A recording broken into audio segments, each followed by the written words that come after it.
Nemisalimia wote mjina la Yesu Kristo. Nous sommes dans la joie ensemble Tuko katika furaha ya kuwa tena pamoja pour parler du Seigneur. juu ya kusemea kuhusu Bwana wetu.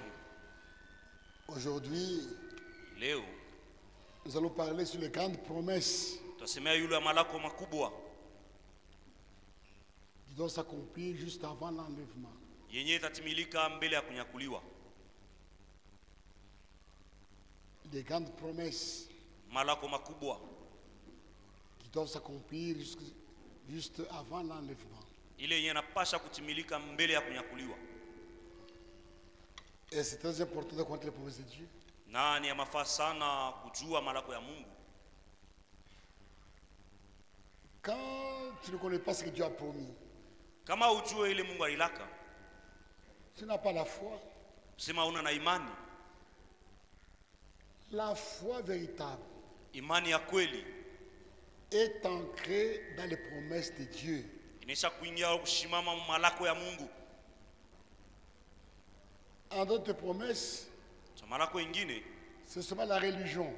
ni kidini tu. Les gens deviennent des religieux. Bantu wanakuwa watu ya dini. Parce que la promesse Kwa maana malako qui engendre la foi, yenye kuzaa imani, kutoa imani. comme le lisons dans Hébreu, Sawa vile tunaisoma mu kitabu ya Ibrania, Hébreu 11. Waebrania sura 11.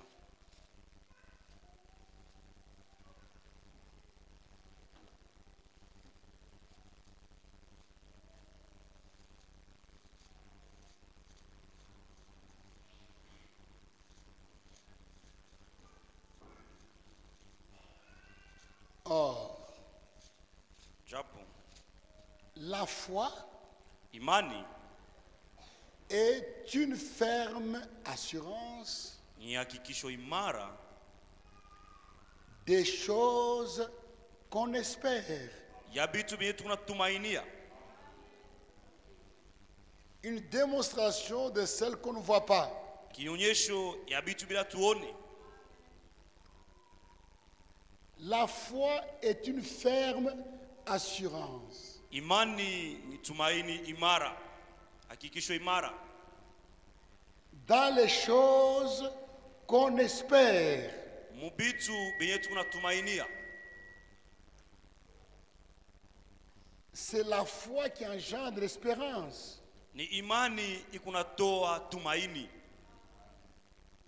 Et quand on croit, na wakati tunaamini on espère une chose. sasa tunatumainia kitu mwa fulani, Et quand on espère, na wakati tunatumainia on attend. tunaongojea wale kuchunga. Comme nous lisons dans Romains 8. Sawa vile tunaisoma mu Roma sura 8.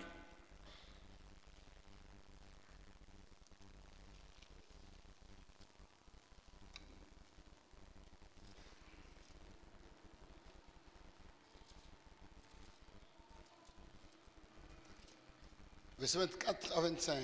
Mstari wa 24 mpaka 25. Car Kwa maana c'est en espérance que nous sommes sauvés. ni ndani ya tumaini ndio tunaokolewa.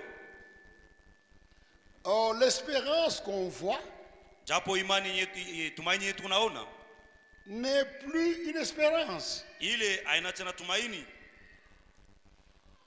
Ce qu'on voit, peut-on l'espérer encore? Kile kitu kunaona naweza tena kukitumainia? Non. Hapana. Mais si nous espérons Lakini kama tunatumainia ce que nous ne voyons pas, kile hatuone, nous l'attendons avec persévérance. tunachunga ile kitu kwa kudumu. La chose n'est pas encore là, Kitu hakiafika, mais nous attendons. lakini tunakichunga. Quand je donne à mon frère Wakati nampatia ndugu yangu $100, $100, dola 100, ce n'est pas la promesse, ila na malako, parce que la chose est là. Kwa sababu fedha haiko kwako, deja iko pale. Je lui donne. Mimi nampatishia hayo. Ce n'est pas l'espérance. Ile anatumaini. Mais quand je lui fais la promesse, Lakini nikimulaki, quand je lui fais la promesse, wakati na mulaka je vais te donner $100. ya kusema nitakupatia $100. S'il a confiance en moi, Kama ananitumainia, cette promesse ile malako va engendrer en lui l'espérance. ndani yake mtatoka mtumaini, Et il commencera à attendre. na ataanza kuchunga sasa. Il peut même me téléphoner pour me dire, frère Mwamba, est-ce que tu m'avais promis? Mimi sita kumpikia simu na kusema ndugu Mwamba ni la kaka. Voyez, il attend. Useme kuna chunga. Voilà pourquoi Ndio kwa maana ceux qui n'ont pas de promesse bana bana na malako n'ont pas la foi. hawana na imani.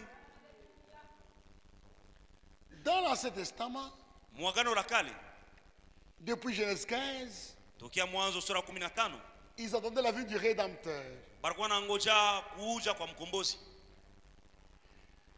Et ceux qui l'attendaient réellement na bale walikuwa na mchunga kweli kweli, mouraient dans l'espérance. balikuwa nakufa ndani ya tumaini ya kuchunga.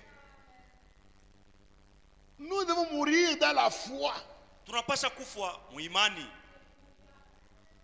Tu crois jusque même dans la mort, tu as continué à croire. Ni kusema hata na mkufa kwako unaendelea na kuamini. Comme Job disait, Sawa vile Ayubu alikuwa anasema, ce que je sais, kile mimi najua mon Rédempteur mkombozi wangu est vivant. yeye ni hai. Même si je meurs Hata kama mimi nakufa et que mon corps est pourri, na mwili yangu inaoza, il viendra. yeye atakuyaka. Et quand il Na viendra, wakati je atakuyaka, me leverai mitasimamaka et je le verrai. na mitamuonaka. Et la Bible dit, Na Biblia inasema tous les vrais croyants waaminifu wa kweli étaient morts dans la foi, balikufaka katika imani, dans l'espérance. ndani ya matumaini. Et quand Jésus est venu, Na wakati Yesu alikuja, il a accompli de la rédemption au calvaire. alitimiza kazi ya ukombozi Kalvario. Et quand il était mort, Na wakati alikufaka, il est descendu alishuka aux yeux des morts mufasi ya wafu pour voir les croyants juu apate kuona baaminifu au paradis. mulo mparadiso. Il les a vus, Alibaona il les a fait sortir. na alibatosha.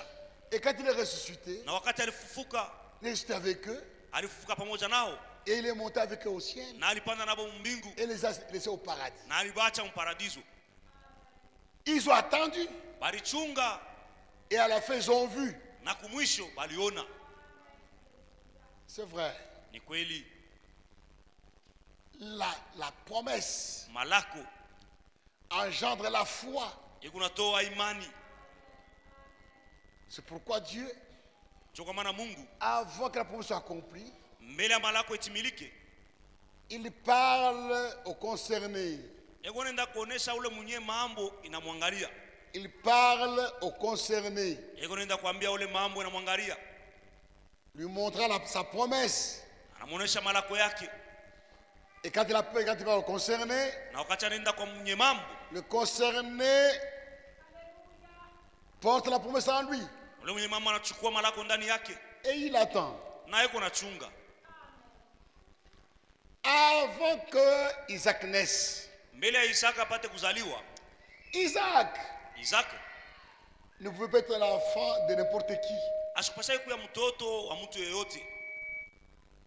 Isaac Isaka devait être l'enfant d'Abraham et de Sarah. alipashaka kuwa mtoto wa Ibrahimu na Sara.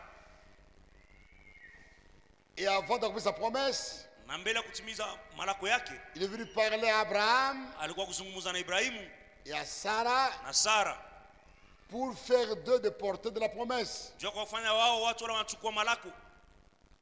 Et quand Dieu a parlé, Na wakati Mungu alisema, Abraham a cru, Ibrahimu aliamini, Sarah a cru Sara aliamini pia dans la promesse de Dieu. malako ya Mungu. Il croyait que Walikuwa naamini ya kusema Dieu qui a fait la promesse, Mungu mwenye alituahidia alitulaka, il est capable yeye kuna uwezo de l'accomplir. ya kutimiza. Il Ils ne regardaient pas à leur état. wako naangalia hali yabo kuzeka kwabo, Ils ne regardaient pas leur vieillesse. wako naangalia kuzeka kwabo, Parce qu'Abraham était déjà vieux. kwa maana Ibrahimu alikuwa Et shazeka Sarah était complètement vieille. na Sara naye alikuwa shazeka, Mais Dieu a fait la promesse. lakini Mungu alibaraka. Nous lisons dans Romains 4.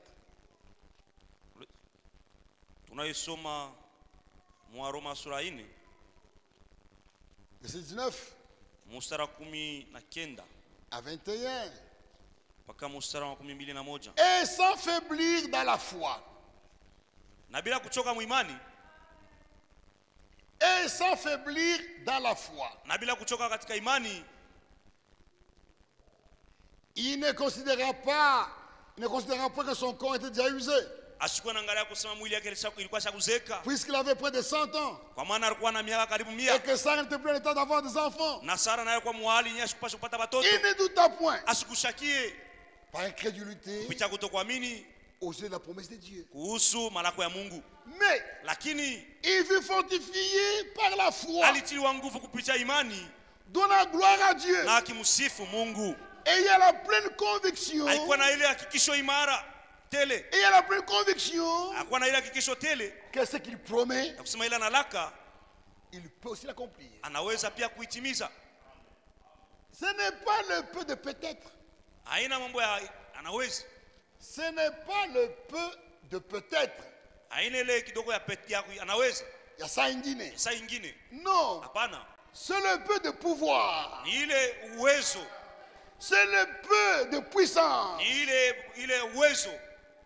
Il considère que celui qui a fait la promesse Yale angalia kusema ora lilaka a la puissance eko na uwezo de l'accomplir. ya kutimiza malako yake. Pas il peut. Hapana, anaweza saa zingine. Non. Quand Dieu fait la promesse, Wakati Mungu analaka certainement, Kwa hakikisho. il accomplira. ataitimiza. Comme Paul dit, Mpaka vile Paulo anasema les promesses de Dieu malako ya Mungu sont oui ndiyo et amen. na amina. C'est vrai. Ni kweli, Quand Dieu fait la promesse, wakati Mungu analaka il a la puissance yeko na uwezo tele de l'accomplir. ya kutimiza. Crois. Amini, Il a la puissance yeko na uwezo de te délivrer. ya Il a la kukuokoa, puissance yeko na de uwezo te sauver. ya Il kuokoa, a la puissance yeko na de te uwezo changer. ya kujibadilisha. C'est vrai. Ni kweli, Abraham croyait. Ibrahimu aliamini, Comme il est écrit dans Hébreu, sawa vile imeandikwa mu Ebrania, Hébreu 11. Ebrania sura 11 Verset, Hébreu 11. Waebrania, C'est par la foi ni kupitia imani que Sarah elle-même, kusema Sara yeye mwenyewe malgré son âge avancé, izuru miaka yake ilikuwa shakuchofa, alikuwa fut shakuchoka, rendu capable. yeye aliwezeshwa, Fut rendu capable yeye aliwezeshwa d'avoir une postérité ya kuwa na uzao, parce qu'elle crut. kwa maana aliaminiaka, Parce qu'elle crut kwa maana à aliaminiaka la fidélité uaminifu de celui ya qui ule a fait la promesse. alimulaka. Sarah croyait Sara aliaminiaka que Dieu est fidèle kusema Mungu ni mwaminifu à sa parole. neno yake, Parce qu'elle croyait kwa cela, maana alikuwa anaamini vile Dieu l'avait rendu capable. Mungu alimwezesha. Nous devons croire les promesses de Dieu. Tunapaswa kuamini malako ya Mungu. Dieu nous a fait des promesses Mungu alitulaka dans cet âge. mwiki kizazi, Il avait promis qu'il enverrait le prophète alitaka kusema tutumia Elia nabii avant le jour de la colère. mbele ya ile siku ya kasirani. Il a promis cela. Alilakaka ile Je vous enverrai, mite mitumiaka il est le prophète. Elia nabii Avant que le jour de dernier arrive, mbele ya ile siku ya milele ifike, ce jour grand et redoutable. ile siku kubwa na kugopesha. Et à la fête de la grâce, Na kumwisha wakati ya neema, Dieu a accompli sa parole. Mungu atimiza neno yake Il envoie le frère Branham. na alimtuma ndugu Branham. Frère Branham, Ndugu Branham c'est l'Élie qui Dieu avait promis. ni ule Elia Mungu alilakaka. Il était prophète promis. Yeye alikuwa ni nabii ule Mungu alilaka. Comme Jean c'était un prophète promis. Sasa vile Yohana Mbatizaji alikuwa ni nabii mwenye Mungu alilakaka. Et les élus, Na wateule, les enfants de Dieu, watoto ya Mungu, les enfants de la promesse, watoto ya malako, ils croient aux promesses de Dieu. beko naamini ku malako yote ya Mungu. C'est vrai. Ni kweli. Et Dieu a envoyé Élie le prophète. Na Mungu alimtuma Elia nabii. Frère Branham, Ndugu Branham il est venu. alikuja. C'est la parole de la promesse. Malako na neno ya malako. Et seulement les élus Ni paka bateule tu ont reconnu cela. balitambua ile. Il est venu avec un message Alikuwa na ujumbe pour remettre l'église à la fondation, juu ya kurudisha kanisa kumsingi, ramener les enfants de Dieu à la foi apostolique, kurudisha watoto ya Mungu kuimani ya mitume, ramener les enfants de Dieu à la foi dans les Écritures. kurudisha watoto ya Mungu kuimani maandiko. Il a rétabli la doctrine des 12 apôtres. Yeye alirudisha ile mafunzo ya msingi ya mitume Il 12. nous a appelés à sortir de la confusion. Yeye alituita tutoke mvuruko Et nous sommes sortis de la na confusion. tulitoka mvuruko. La parole a été rétablie. Neno ya Mungu ilirudishwa. Et ce message, Na hii ujumbe, dans ce message, ndani ya hii ujumbe Dieu a fait des promesses. Mungu alileta malako. Ce message contenait des promesses. Hii malako, hii ujumbe ndani ya Mungu malako. Branham lui-même Ndugu Branham mwenyewe est l'accomplissement ni utimilifu de la promesse ya malako de Malachie 4. ya Malaki ya sura 4. Il est l'accomplissement Yeye ni utimilifu de la promesse ya malako de Matthieu 17, verset 11. ya Mathayo 17 mstari 11. Elle doit venir Eli anapasha kuya et rétablir na kurudisha toutes les choses. vitu vyote. Et dans son message, Na ndani ya hii ujumbe il y a des promesses Mungu malako qui concernent l'Église. yenye inaangalia kanisa. Comment Dieu a achevé l'Église de Dieu. Sasa namna kani Mungu atamaliza kanisa yake. Cette Église qui a commencé à Pentecôte, Ile kanisa ilianza ku Pentecoste. Dieu va l'achever. Mungu ataimaliza. Le commencement de l'Église, c'était à Pentecôte. Mwanzo wa kanisa ilikuwa ni kule ku Pentecoste. Ce n'était pas la fin. Haikukuwa mwisho. La Pentecôte Pentecoste était le commencement de l'Église. ndio ilikuwa mwanzo ya kanisa. Maintenant, Sasa l'Église doit arriver à sa fin kanisa inapaswa kufika kumwisho yayo pour être enlevée. juu ipate kunyakuliwa. Oui. À Pentecôte, Kule ku Pentecoste c'est l'Esprit descendu. Cet esprit est descendu. Roho Mtakatifu ilishuka, Et puis à la fin, na kumwisho l'Église doit monter, kanisa inapasha kupanda, doit aller dans l'enlèvement. kanisa inapasha kunyakuliwa. Avant que l'Église aille dans l'enlèvement, Mbele ya kanisa inyakuliwe, l'œuvre de la rédemption doit être achevée kazi ya ukombozi inapasha kumalizika dans l'Église. ndani ya kanisa. Dieu va l'achever. Mungu ataimaliza. Voilà pourquoi Ndio kwa maana il a envoyé d'abord un prophète. alituma kwanza nabii, Il a envoyé d'abord un prophète alituma kwanza nabii avec un message. na ujumbe. Et après le prophète, Alimwita nabii, il enverra une onction atatuma mafuta upako pour achever son œuvre. juu ya kumaliza kazi yake. Et c'est ainsi que l'Église sera enlevée. Ndio vile kanisa itanyakuliwa. Dieu achève son œuvre. Mungu anamaliza kazi yake. Comment il l'achève? Eko naimaliza je? Il envoie d'abord un prophète Kwanza kuna tuma nabii pour rétablir toutes les choses. juu ya kurudisha kila kitu, Après, il enverra une onction, na kisha atatuma mafuta au upako, le Saint-Esprit, Roho Mtakatifu pour achever son œuvre. juu ya kumaliza kazi yake. C'est ce que nous lisons Ndio hii tunasoma dans Actes. Matendo ya Mitume, Ce que nous lisons dans Acte 3, Matendo ya Mitume sura 3 versets 19 à 21. mstari wa 19 mpaka 21. Répentez-vous donc Mutubu basi et convertissez-vous na mugeuke pour que vos péchés soient effacés. ili mazambi yenu ifutwe, Afin que ili des temps de renversement viennent wakati ya ubaridi ifike de la part du Seigneur. ngambo ya kutokea kwa Bwana, Et qu'il envoie na apate kutuma celui qui vous a été destiné, ule mwenye alitangulia kutayarishwa, Jésus-Christ. Yesu Kristo. Que le ciel ile ambayo mbingu doit recevoir anapaswa kupokea jusqu'au temps pakana wakati du rétablissement de toutes choses. ya kurudisha kwa kila kitu Doit parler dont Dieu a parlé anciennement ile Mungu alisemaka zamani par la bouche de ses prophètes d'autrefois. kupitia kinywa cha wanabii wake zamani. Deux choses. Vitu viwili. Pierre dit, Petro anasema avant que Jésus revienne mbele ya Yesu arudie pour prendre l'église dans l'enlèvement, juu ya kuchukua kanisa mnyakuliwa,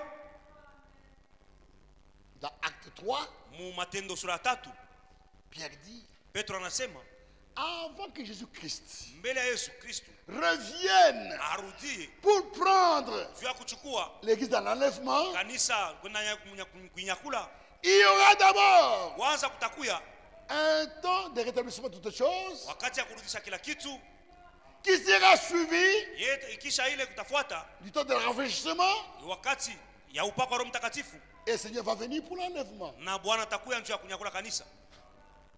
C'est ainsi que le Seigneur va achever son église. Jo hivi Bwana atamaliza kanisa yake. Il achève d'abord Anemaliza kwanza en envoyant un prophète akituma kwanza nabii avec un message moja na ujumbe de correction, ya kunyolosha, de rétablir ya kurudisha toutes choses, vitu vyote, de ramener la foi ya kurudisha imani des enfants de Dieu ya Mungu aux Écritures. maandiko. Et nous sommes en ce temps-là. Na tuko mwile wakati, Nous sommes en plein temps tuko mwile wakati tele de rétablissement de toutes choses. ya kurudishwa kila kitu. Le prophète a fait son travail. Nabii anashafanya kazi yake, La parole a été rétablie. neno ilirudishwa, La vérité a été rétablie. ukweli ilirudishwa, Les missions ont été révélées. masiri ilifunuliwa. Franck qui a suivi Ndugu Frank anafuata avec le ministère d'enseignement. na ile utumisha wa Il walimu a aussi terminé. na anamaliza, Il a gardé le message pur. alichunga ujumbe safi. Maintenant, Sasa nous sommes dans les temps tuko mu wakati où chaque enfant de Dieu mule ambayo kila mtoto wa Mungu doit se laisser corriger. anapaswa kujiachilia kunyoloshwa. Nous sommes maintenant dans les temps Tuko mu wakati où chaque église mule kila kanisa doit se laisser corriger. inapaswa kuiacha Mungu ainyoloshe. Montre-moi une église Unioneshe kanisa moya qui se corrige. yenye kunejinyolosha. Montre-moi une église Unioneshe kanisa moya qui se laisse corriger. ikunejiachilia kunyoloshwa. Chaque église Kila kanisa continue ikunaendelea dans son enseignement mafundisho hayo sans passer à la correction. bila kupita kunyoloshwa.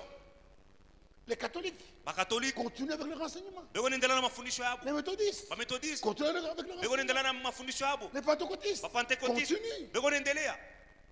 On ne parle même pas de la correction. Abasema hata mambo yanangara kunyoloshwa. Pourquoi Dieu a dit sortez, Ndio kwa maana Mungu alisema mutoke, sortez du milieu d'eux, mutoke katikati yao, sortez de dénomination. mutoke mu mazebu. Ils ne vont pas se corriger. Oh, abastanyoloshwa. Ils ne veulent pas être corrigés. Oh, bapende kunyoloshwa. Sortez. Mutoke. Et les enfants de Dieu qui sont sortis Na batoto ya Mungu wenye walitoka des églises différentes makanisa ya kuachana ont accepté balikubali de se laisser corriger. kujiachilia kunyoloshwa. Voilà pourquoi Ndio kwa maana notre baptême était faux.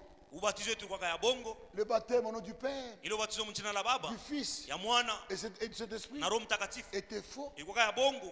Et quand nous avons entendu la parole de la correction, Wakati tulisikia neno ya kunyolosha, qui nous a dit que le vrai baptême, ilituonyesha kusema ubatizo c'est wa au nom de kweli Jésus-Christ, ni mjina la Yesu Kristo. nous sommes fait corriger. Tulinyoloshwa, Nous sommes ici, tuko hapa prêts à nous faire corriger. tayari ya kuitika kunyoloshwa kote.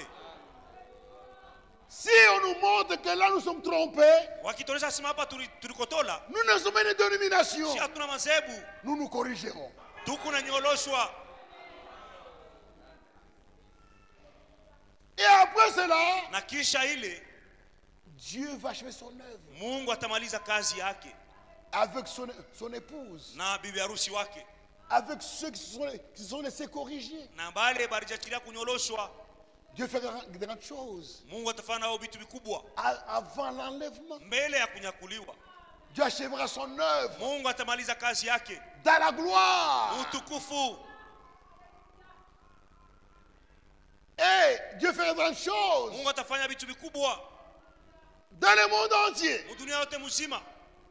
Au même moment, Musa moja dans chaque frère, kila ndugu, dans chaque frère, ndani ya kila ndugu, dans chaque sœur, ndani ya kila dada, dans chaque église. ndani ya kanisa yote. Au même moment, Musa moja au même moment, mwakati moya Dieu achèvera son œuvre en chacun de nous. Mungu atamaliza kazi yake ndani ya kila mmoja wetu Et dans chaque église, na ndani ya kila kanisa.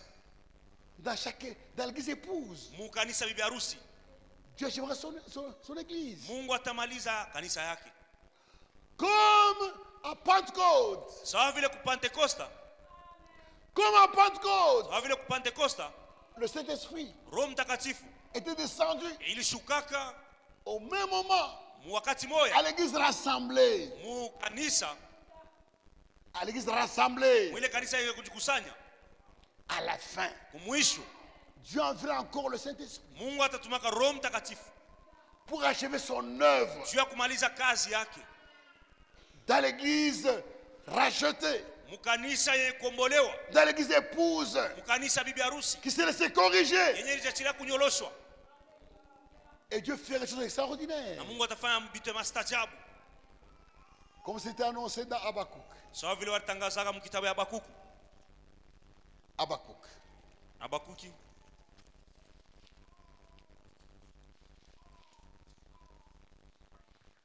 Sur les promesses pour notre temps. ni malako ya wakati yetu. Habakkuk. Habakuki, Jetez les yeux parmi les nations mtupe macho kati ya mataifa et regardez. na muangalie Et soyez saisis d'étonnement na mupate kushikwa na kushanga et d'épouvante. na kushanga kubwa, Car kwa maana je vais faire en vos jours mimi nitafanya masiku yenu une œuvre kazi moya que vous ne croirez pas ile nyamusteaminyaka si on vous la raconte. kama wanakuonesha hayo, S'il arrivera avant l'enlèvement, ile itafikaka mbele ya kunyakuliwa dans l'église épouse, kanisa bibi harusi parmi les nations, kati ya mataifa, Dieu fera des choses extraordinaires. Mungu atafanya vitu vya maajabu ya kushangaisha. Si on vous raconte ça, tu ne vas pas croire. Kama wanaanza kuonesha hivyo, haustabiamini, haustabishikia. En ce temps-là, Mwile wakati nous aurons un grand pouvoir. tutakuwa na uwezo kubwa. Quelqu'un qui a une jambe, qui a un bras amputé, Mtu mwenye washa kukata mkono, nous parlerons tunasema tu aux malades kwa ule mgonjwa, que ton bras revienne.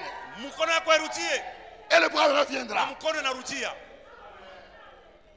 C'est vrai. Ni kweli Des choses comme Pierre disait. vitu sawa vile Petro alikuwa anasema, Je n'ai ni or, mimi sina na ni zao, ni argent. sina na fedha, Mais voici ce que j'ai. lakini kile ninakyo Prends au nom de Jésus. jina la Yesu Kristo, Prends ton lit. beba kitanda Et marche. chako, natembea. Frère, Ndugu, avant l'enlèvement, mbele ya kunyakuliwa il se passait dans l'église des choses extraordinaires. mukanisa mutapitikanaka vitu vya maajabu, Comme Habakkuk l'a dit, sawa vile Habakuki anaisema, je vais faire, mitafanya pas un prédicateur, hapana wahubiri, pas un prophète, hapana nabii, le Seigneur lui-même, Bwana mwenyewe. il nous promet, Yeye je anatuambia, vais faire nitaifanya en vos jours kwa siku yenu une œuvre kazi moya que vous ne croiriez pas. ile nyamusteamini. Si on vous la raconte, Kama wanakuonesha hayo tu, c'est vrai. ni kweli. Agir, Hagai, agir. Hagai Chapitre 2, sura ya pili verset 6 mstari wa 6 à 9. mpaka 9. Car, Kwa maana ainsi par l'Éternel des armées, hivi Yehova majeshi anasema, encore un peu de temps, bado kidogo je prendrai nitatenkesha les cieux et la terre. mbingu na dunia. Encore un peu de temps, Bado kidogo je prendrai nitatenkesha les cieux et la terre. mbingu na dunia. Verset 9. Mstari wa 9, La gloire utukufu de cette dernière maison, ya ile nyumba ya mwisho c'est la plus grande. itakuwa C'est mkubwa la sana première. kuliko ile ya ile nyumba ya kwanza. La bonne traduction est celle-ci. La bonne traduction, Muadisa mageuzi mzuri, c'est que c'est la dernière gloire sasa utukufu ya mwisho la dernière gloire utukufu ya mwisho de cette maison ya ile nyumba moya moya sera plus grande itakuwa mkubwa sana que la première gloire. kuliko ile utukufu ya kwanza. Cette maison, c'est l'église. Ile nyumba ni kanisa. La gloire de Dieu. Utukufu wa Mungu, La gloire de Dieu. La gloire utukufu de Dieu ya Mungu dans la première église mwile kanisa ya kwanza ne sera pas comparable haitalinganishwa à ce que Dieu fera na ile Mungu atafanya à la fin. kumwisho. La gloire Utukufu de cette dernière maison ya ile nyumba ile sera plus grande itakuwa que mkubwa la sana, gloire. inashinda utukufu. Comment? Je, Avant l'enlèvement, mbele ya kunyakuliwa la puissance uwezo de Dieu ya Mungu à Pentecôte ile ya kupentekosta sera itakuwa fois 2. itakuwa mara mbili. Avant l'enlèvement, Mbele ya kunyakuliwa nous aurons la puissance de l'Esprit uwezo wa Roho Mtakatifu fois 2. mara mbili. Frère, Ndugu, c'est que les Pierre, bila wa Petro les Paul wa Paulo ont vécu, barishi nous les vivrons si tutaishi multipliés. mara mbili, Ce serait terrible. itakuwa ni hatari sana. En ce temps-là, Mwile wakati les gens, Watu. quand Pierre marchait seulement, wakati Petro alikuwa anatembea tu, son ombre kivuli yake guérissait les malades. kilikuwa anaponyesha Mais wagonjwa. à la fin, Sasa kumwisho nous aurons si plus que cela. tutapataka zaidi ya ile. Amen. Amen. C'est vrai, frère. Ndi kweli ndugu, Croyez mwamini ces promesses. ima lako, Croyez mwamini ces promesses. ima lako, Portez-les muishi dans vos cœurs. mioyo yenu. Celui qui a fait la promesse, Alilaka. il est Yeye fidèle, mwaminifu, il accomplira. atatimiza. Amen. Amen. C'est vrai. Ni kweli. Hébreu 2, Hébreu 12. Ibrania 12. Hébreu 12. Ibrania sura 12. Les promesses, Malako. Dieu nous les montre Mungu anaonyesha. pour que nous soyons des porteurs de promesses. Mungu anatuonesha ili tupate kuishika kuichukua. Quand nous enseignons ces choses, Wakati tunafundisha bibintu, ce n'est pas pour les connaître. hapana ndio kuvijua, Se connaître ni kujua et les porter. na kuichukua ndani yetu Et commencer à attendre. na kuanza kuchunga. Sasa Nous attendons tukunachunga ces promesses. ile malako. Voilà pourquoi, Ndio kwa maana quand nous sommes rassemblés, quand nous causons entre nous, wakati tunasumbura kati ne yetu, parlons pas de la politique, tusiseme mambo ya siasa, parlons des promesses. tuseme kuhusu malako ya Mungu. Il vient bientôt. Eko na ujaba ndio kidogo, Il vient nous prendre. eko na kwa Nous kutuchukua. serons enlevés. Tutanyakuliwa. Quand il viendra, Wakati nous atarudi, allons voir la puissance. atatutia Nous verrons des uwezo. choses ordinaires. Tutafanya vitu vya maajabu. Priez pour ça. Tuombee ile. Hébreu. Waibrania Hébreu 12. Ibrania sura 12 Verset 26. mstari wa 26. Celui dont la voix ébranla alors la terre Ule ambao sauti yake ilitengesha dunia et qui maintenant a fait cette promesse. na ule sasa analeta hii malako. Dieu avait ébranlé la terre Mungu alitengeshaka dunia au temps de Noé. wakati ya Noa. Maintenant, Sasa il a fait cette promesse analeta tena malako ingine, une fois encore. mara ingine tena, J'ébranlerai mimi nitatenkesha non seulement la terre, hapana mais dunia aussi le ciel. na mbingu pia. C'est la promesse d'Agé. Ile ni malako ya Hagai, C'est une promesse. ni malako On doit porter ça dans le cœur. tunapaswa kuichukua ndani ya moyo, Savoir que, kujua kusema avant l'enlèvement, mbele ya kunyakuliwa Dieu Mungu va secouer la terre atatenkesha dunia yote par nous kupitia sheye maminifu et avec nous. na pamoja nasi. Dieu va nous utiliser. Mungu atatutumia Et le monde na dunia sera secoué itatenkeshwa au même moment.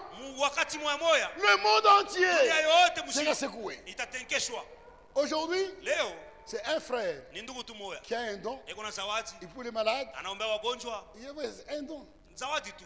Mais Lakini avant l'enlèvement, mbele ya kunyakuliwa, chaque sœur, kila dada, chaque frère, kila ndugu, tu n'auras pas envoyé quelqu'un chez un autre frère. sema hautatuma mtu mwingine kwa ndugu mwingine. Non, Hapana. toi-même, Mimi mwenyewe. toi-même, Wewe mwenyewe. tu auras la puissance Utakuwa na uwezo. et le pouvoir. Na nguvu. Alléluia. Amen. Si chacun de nous Kama kila mmoja wetu fait ça, anafanya hili, le village sera secoué. sasa dunia yote ikanya Ils itatengeshwa. auront peur. Watasikia boka. Dieu Mungu a fait la promesse. alituulaka, Il va accomplir ses promesses. atatimiza ile malako. Il est fidèle. Yeye ni mwaminifu. On doit croire, il faire des grandes choses avant l'enlèvement. Tunapaswa kuamini atafanya vitu vikubwa mbele ya kunyakuliwa, Des choses extraordinaires vitu ya mastajabu qui vont étonner le monde entier. biye vitafanya dunia ipate kushangaa. Ne vous inquiétez pas. Msiwe na wasiwasi, mshangaike. Les gens aujourd'hui ils disent, Watu leo wanasema ces gens de tabernacle, bado watu wa mtabernakulo ils sont la parole. beko na neno, Ils sont la parole. beko na Mais neno, non, ils n'ont pas la puissance. lakini hawana na uwezo. Ne vous troublez pas. Msivurukwe, Nous sommes les enfants de la promesse. shie tuko batoto ya malako, Nous connaissons le plan de Dieu. shie tuko natimiza mapo ya Mungu. Nous qui avons la parole, Shie benye kuwa na neno nous avons tout. tuko na biote. Dieu nous a promis. Mungu alitulaka, À nous qui avons la parole shie benye kuwa na neno de la promesse, ni neno malako avant l'enlèvement, mbele ya kunyakuliwa, par nous, kupitia sheye Dieu Mungu va secouer le monde atatengesha dunia entier. yote mzima. C'est vrai. Ni kweli. Que va-t-il faire Atafanya nini avant l'enlèvement? mbele ya kunyakuliwa? Qu'est-ce que Dieu fera? Mungu atafanyaka nini? Nous vivrons Tutaishaka avant l'enlèvement. mbele ya kunyakuliwa. L'église épouse Kanisa bibi harusi vivra itaishi la victoire totale de Golgotha. ile ushindi kamilifu ya Golgota. Avant l'enlèvement, Mbele ya kunyakuliwa nous vivrons tutaishi chacun kila mmoja la victoire totale de Golgotha. ile ushindi kamilifu ya Golgota. Aujourd'hui, Leo Satan est vaincu. shetani asha kushindwa, Il a été vaincu au calvaire. alishindwa ku Kalvario. Mais il continue à déranger. Asha kuendelea na kutuzuru, kutuhangaisha, Il continue à nous déranger. yako kuendelea kutuhangaisha, Avec des maux de tête, mabichwa kuluma, avec des maux de dos. mkongo kuluma. Nous, les enfants de Dieu, Watoto ya Mungu il nous humilie dans ce yako corps. netupatisha Il nous haya, fait yako souffrir. netuteswa, Mais avant l'enlèvement, lakini mbele ya kunyakuliwa, avant l'enlèvement, mbele ya kunyakuliwa nous vivrons tutaishi la victoire de Jésus-Christ. ushindi wa Yesu Kristo. Il a vaincu pour nous. Alimshinda juu yetu Et nous vivrons cette na victoire. tutaishi ile ushindi, Comme cela a été annoncé mpaka vile walitangazaka dans Isaïe 28. mu Isaya 28. Dans Isaïe 28. Isaya 28 Verset 21. mstari wa 21. Isaïe 28. Isaya 28 Verset 21. mstari wa 21. Car Kwa maana l'Éternel se levera Yehova atalamkaka comme à la montagne de Bératine. saa kuile mulima Peratim,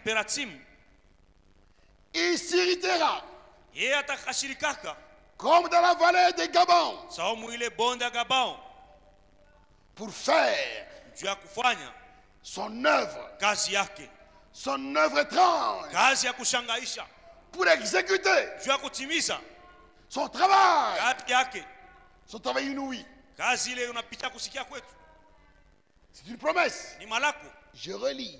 mimi naisemulula tena. Car Kwa maana l'Éternel Yehova se lèvera atalamukaka avant l'enlèvement, mbele ya kunyakuliwa, À la fin, Umwisho l'Éternel Yehova wa milele s'élèvera atalamkaka comme à la montagne de Pératine. saku ile mulima Peratim. Il s'irritera Atashirika comme dans la vallée de Gabaon samu ile bonde ya Gabaoni pour faire son œuvre, ya kutimiza kazi yake, son œuvre étrange, kazi ya mastajabu ya pour kushangaza, exécuter son travail. ya kumaliza kazi yake, Son travail inouï kazi yake ila waisemaka kamu avant l'enlèvement. bila kunyakuliwa. Dieu va s'élever Mungu atashimama pour terminer son ya travail. kumaliza kazi yake. C'est vrai. Ni kweli Le travail qu'il a commencé à Pentecôte, kazi inaanza ku Pentecost, il va l'achever lui-même. atemaliza yeye mwenyewe. Branham a fait son travail. Branham alifanya kazi yake Il a rétabli la parole. na alileta neno. Franck a fait son travail. Ndugu Frank anaisha kazi yake. Maintenant, Sasa on n'attend plus un homme. atuchunge mtu. Maintenant, Sasa à la fin, mwisho ça sera itakuwa Dieu lui-même. Mungu mwenyewe. Alléluia. Amen. Maintenant, Sasa nous attendons tunachunga que Dieu lui-même Mungu mwenyewe entre en scène. aingie mkazi. C'est vrai. Ni kweli Pour terminer son travail, jua kumaliza kazi yake ça sera quoi? itakuwa nini? Ça sera comme dans la montagne de Pératine Itakuwa sasa kumulima wa Peratim et dans la vallée de Gabaon. na mwile bonde ya Gabaoni. Qu'est-ce qui s'est passé dans la vallée de Pératine? Ni kitu gani kilipitia kwa ile mulima wa Peratim? Vous trouverez cela dans 1 Chronique 14, Mutepata mwile mambo ya siku ya kwanza sura ya 14 verset 11 à 17. mstari wa 11 mpaka 17. Qu'est-ce qui s'est passé dans la vallée de Pératine? Nini ilipitia mulima wa Peratim? David était en guerre contre les Philistins. Daudi alikuwa mvita na Wafilistini. Les Philistins étaient déjà prêts pour attaquer. Wafilistini walikuwa tayari njoo kwenda kumupika. David a dit, c'est Daoud- dit, Daoud je ne a- veux pas aller comme ça. Daudi alisema sitaenda hivi. Je veux demander à Dieu, Mimi nitamlomba Mungu, que faire? mimi nitafanya nini? Avant l'enlèvement, Mbele ya kunyakuliwa, nous ne ferons plus ce que nous voulons. hatutafanyaka kile tunataka. Lui-même, Yeye mwenyewe il nous dira ce atatuonyesha que lui veut faire. kile atafanya. Aujourd'hui, Leo nous prions pour tous les malades, tunaombea wagonjwa wote mais tous ne sont pas guéris. lakini wote hawapone. Pourquoi? Juu ya nini? Parce que nous ne connaissons pas le programme de Dieu. Si hatujue mambo ya Mungu, matengenezo ya Mungu. Nous prions Tunaombea pour tout le monde watu wote sans savoir bila qui kujua sera guéri, qui ne sera pas guéri. naye ataponyeshwa na nini, mwenye atatunzwa. Mais Dieu, lui, il sait Lakini Mungu yeye anajua. qui sera guéri. Akisema ule atapona. S'il nous disait cela, Kama anatonesha ile, il te montre que celui-ci ne faut pas guérir. anaonyesha kusema huyu yeye asitapona. Tu ne vas pas prier pour lui. Au sitamwombea. Avant l'enlèvement, Mbele ya kunyakuliwa, nous allons plus prier comme nous prions aujourd'hui. hatutaomba sasa hivi tunaombaka leo. Il va nous révéler Atatufunulia ce que lui-même veut, kile yeye mwenyewe anataka, ce qu'il veut kile faire. anataka kufanya. Avant l'enlèvement, Mbele ya kunyakuliwa nous ferons tutafanya ce que lui veut. kile Mungu anataka. Il nous le révélera ce que lui Kile veut anataka et ce que nous ferons. na ndio kile tutafanya. Ça c'est une victoire. Ile itakuwa ni ushindi kubwa, Ça c'est une victoire. itakuwa ushindi. C'est vrai. Ni kweli Jésus-Christ, Yesu Kristo il n'y avait pas d'échec. ashikushindwe, Ne connaissait pas d'échec. yeye ashikushindwake. Tous les malades qui venaient à lui, Magonjwa wote walikuwa nakuwa kwake, il priait alikuwa et naomba tous na wote étaient guéris. waliponyeshwaka. Il priait seulement Alikuwa naomba tu pour les gens juu ya watu que Dieu guérissait. Mungu anatunza, Et il disait, na alikuwa anasema le Fils mwana ne fait rien de lui-même. asifanye kitu kwa yeye mwenyewe, Il fait ce que le Père lui montre. yeye anafanya kile baba anamuonesha. Dieu lui montre que celui-là sera guéri. Mungu anamuonesha ule ataponyeshwa, Il est guéri. anatunzwa. Si tu ne pas dit la guérison, ne prie pas. Kama hautapona asitakombe, Ne priez pas en désordre. asikuwe naomba mpaka hivi mfujo, Parce que Dieu lui montrait tout ce qu'il devait faire. maana Mungu alikuwa anamuonesha yote ile anapasha kufanya. Nous aussi, Na shie pia avant l'enlèvement, mbele ya kunyakuliwa, Dieu lui-même, Mungu mwenyewe par sa puissance, kupitia uwezo wake nous fera connaître atatujulisha quelle est sa volonté. mapenzi yake ni nini. Quand tu es à cette montagne, Wakati wa mulima autour de là, toka hapa, si c'est Dieu qui te le dit, kama ni Mungu alikuonesha sema kui mulima, parle à cette montagne, sema na hii mulima, tu parleras, utasema ça arrivera. na ile mulima itatenka itatoka fashi. Mais si tu le dis toi-même aujourd'hui, Kama tuwe mwenyewe leo il n'y aura rien. akinto kitafanyika. C'est pourquoi avant l'enlèvement, Ndio kwa maana mbele ya kunyakuliwa, comme à la montagne de Pératine, sasa kuile mulima Peratini, David dit, Seigneur, Daudi anasema dois-je Bwana monter? unionyeshe, Dois-je monter? mimi napaswa kupanda. Il va, Anasema wende. frère. Il Non. est allé là-bas. Alienda kule, Il a battu les Philistins. alipika Wafilistini, Il les a vaincus. alibashinda, Ils sont morts. walikufwa. David dit, Daudi anasema c'était comme l'eau qui coule de mes mains. ilikuwa sawa maji kunapita mikono yangu, La victoire. ushindi. Et Dieu dit, Na Mungu anasema avant l'enlèvement, mbele ya il kunyakuliwa va s'élever atasimama pour manifester kwa kuonesha la victoire Ushindi. de Golgotha. ya Golgotha. C'est vrai. Ni kweli, Comme à la montagne de Gabaon, saku ile mwile bonda Gabaoni, que vous trouverez dans Josué 10, mtaipata mu kitabu ya Yoshua 10 versets 12 à 14. mstari wa 12 mpaka 14. Qu'est-ce qui s'est passé dans la vallée de Gabaon? Ni ilipitikana mwile bonda Gabaoni, C'était au temps de Josué. ilikuwa ni wakati ya Yoshua. Josué était en guerre Yoshua alikuwa mvita, contre les Amoréens. alikuwa anakombana na Waamori. Ils se sont commencé à se battre depuis le matin. Wanaanza kupigana vita tangu asubuhi. Et le soleil commençait à aller là-bas. Sasa na magharibi yule Vers anaanza 15 kuingia heures. kwa ma Yo, 15 c'est heures. fini. Anasema unamalizika. Si le soleil se couche, Kama yule inaingia on va perdre. ni kusema atatushinda.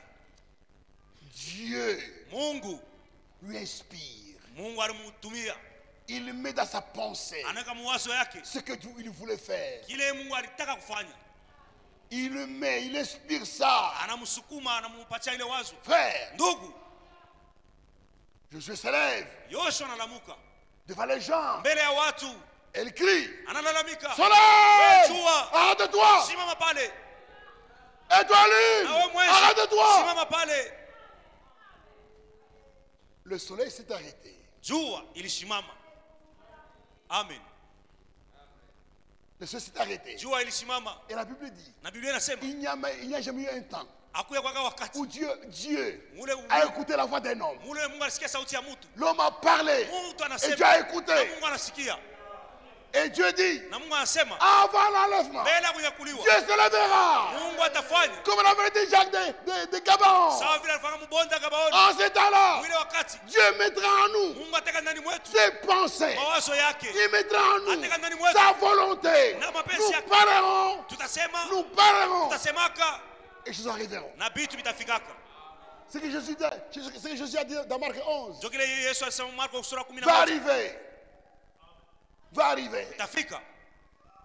Il mettra en nous ses pensées. Ataka ndani mwetu wazo yake, Il mettra en nous sa volonté. ataka ndani mwetu mapenzi yake, Il mettra en nous ce qu'il veut faire. ataweka ndani mwetu kile anataka Et kufanya, nous le parlerons. na sisi tutaisema tu. Et quand nous Na parlerons, tutasemaka les choses vitu arriveront. vitafikaka. Alléluia. Amen.